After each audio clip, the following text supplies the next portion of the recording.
kwangu chinakidza.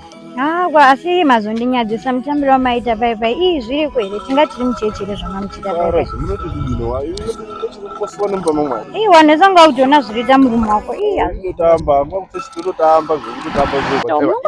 mumanyisa mari sokudaro kudini. Mirai bata iwe madam iti muchibata munhu wako. Aiwa madam munoenda paruti. Aiwa wagara nemari yangu kudaro.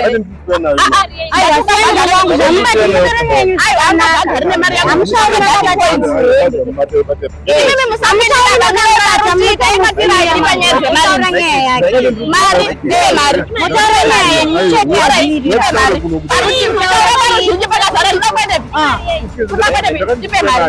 ndipe mari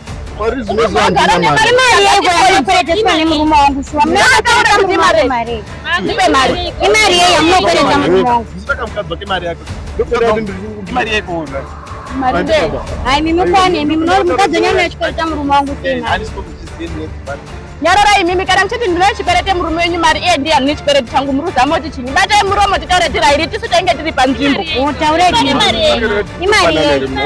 kubva tichiti pai ini ndatokuona after a long struggle ndikatenga ndikubatire pano akadzi rai ndinangotaurawo na baba iyo ngataura pachiruma nditika nawe iripo ka ndirikonzwa kuti mari imbori mari yei kozi iwe mudzimai wangu ayo mari pane zvataidoi ndezvi society imari yego yotoro imari society ipi andisingazini society taura kuti society yodo ndipa unozondipa imi society muchibata bata murume wangu anditi kule down taringe muchikutaura nyaya yekuti inini zvitumari mari zvichikwereti zvandidi ya society yamutamba ndiye wakazondopinde paakadzi musociety yaakadzi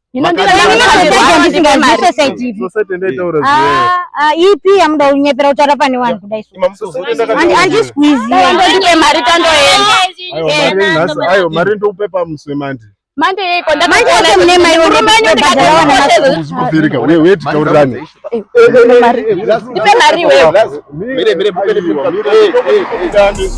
amai we ukwenda kubusa topesa mira hama upo nazo amai we azvizvenari kambusa unozviruza ibhora remabhusa arina marules idya nehama indire roboti